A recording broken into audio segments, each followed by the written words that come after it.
Terima kasih kerana memilih channel ini. Sebelum kita mulakan video ini, sila pertimbangkan untuk menekan butang like, share dan subscribe dan aktifkan butang lonceng anda agar anda sentiasa mendapat info-info percuma pada setiap hari dari channel kami. Dan tinggalkan komen anda kerana komen anda amatlah dihargai. Terima kasih.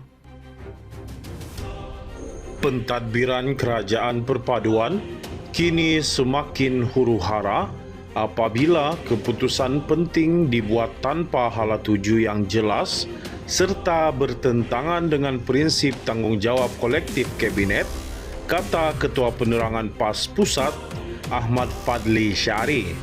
Ahmad Fadli berkata demikian merujuk kepada keputusan melanjutkan kontrak Ketua Pesuruhjaya SPRM Tan Sri Azam Baki untuk penggal ketiga yang menurutnya mencerminkan kekeliruan dan ketidaksepakatan dalam kalangan pemimpin utama kerajaan. Rafizi tentu faham konsep kolektif responsibility.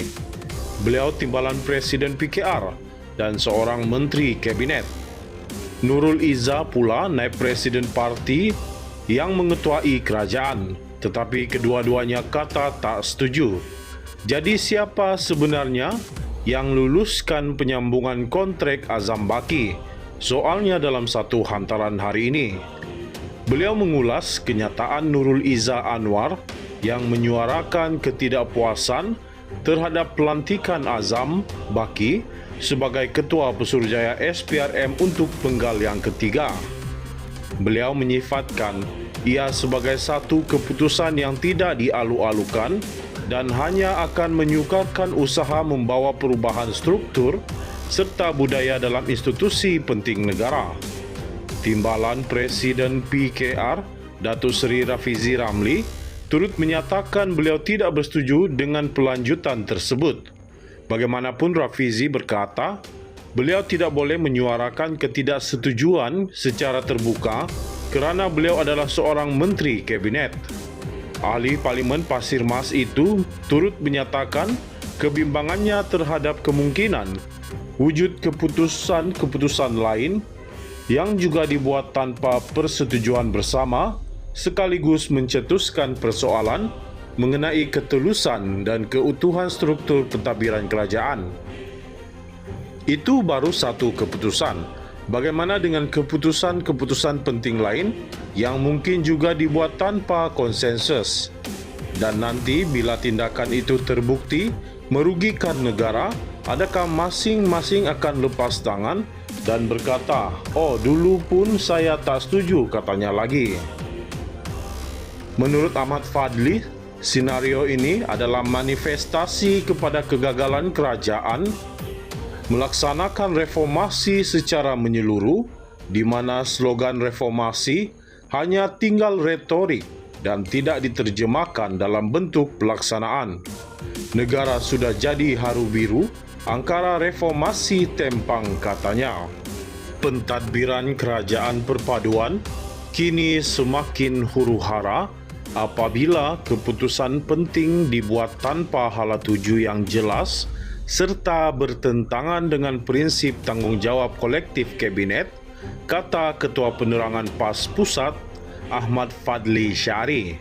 Ahmad Fadli berkata demikian merujuk kepada keputusan melanjutkan kontrak Ketua Pesuruhjaya SPRM Tan Sri Azam Baki untuk penggal ketiga yang menurutnya mencerminkan kekeliruan dan ketidaksepakatan dalam kalangan pemimpin utama kerajaan. Rafizi tentu faham konsep kolektif responsibility. Beliau timbalan Presiden PKR dan seorang Menteri Kabinet. Nurul Izzah pula naib Presiden parti yang mengetuai kerajaan, tetapi kedua-duanya kata tak setuju. Jadi siapa sebenarnya yang luluskan penyambungan kontrak Azam Baki? Soalnya dalam satu hantaran hari ini. Beliau mengulas kenyataan Nurul Izzah Anwar yang menyuarakan ketidakpuasan terhadap pelantikan Azam Baki sebagai Ketua Pesuruhjaya SPRM untuk penggal yang ketiga. Beliau menyifatkan ia sebagai satu keputusan yang tidak dialu-alukan dan hanya akan menyukarkan usaha membawa perubahan struktur serta budaya dalam institusi penting negara. Timbalan Presiden PKR, Datuk Seri Rafizi Ramli, turut menyatakan beliau tidak bersetuju dengan pelanjutan tersebut. Bagaimanapun Rafizi berkata, beliau tidak boleh menyuarakan ketidaksetujuan secara terbuka kerana beliau adalah seorang menteri kabinet. Ahli Parlimen Pasir Mas itu turut menyatakan kebimbangannya terhadap kemungkinan wujud keputusan-keputusan lain yang juga dibuat tanpa persetujuan bersama, sekaligus mencetuskan persoalan mengenai ketulusan dan keutuhan struktur pentadbiran kerajaan. Itu baru satu keputusan. Bagaimana dengan keputusan-keputusan penting lain yang mungkin juga dibuat tanpa konsensus? Dan nanti bila tindakan itu terbukti merugikan negara, adakah masing-masing akan lepas tangan dan berkata, "Oh, dulu pun saya tak setuju," katanya lagi.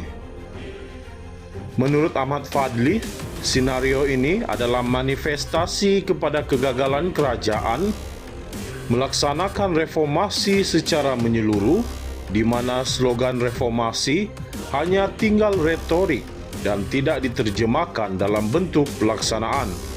Negara sudah jadi haru biru, angkara reformasi tempang, katanya.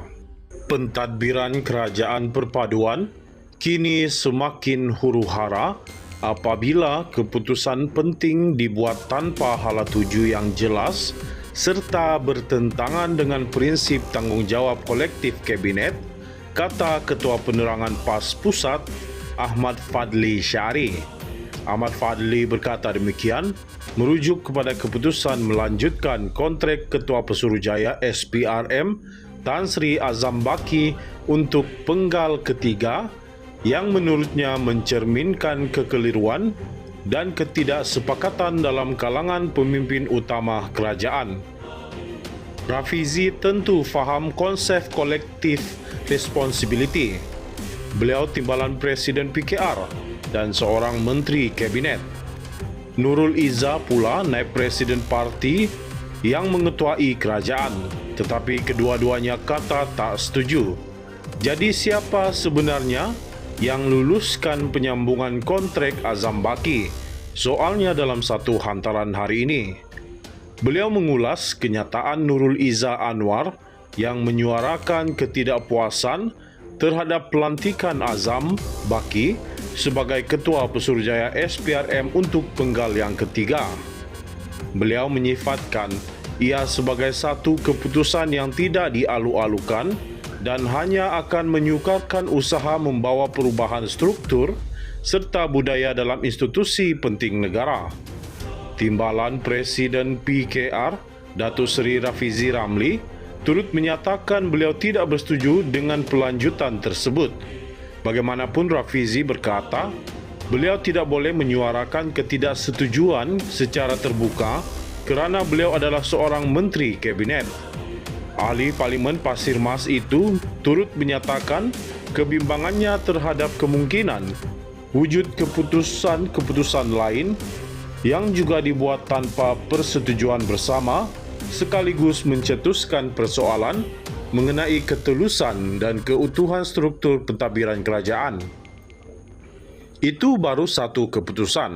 Bagaimana dengan keputusan-keputusan penting lain yang mungkin juga dibuat tanpa konsensus?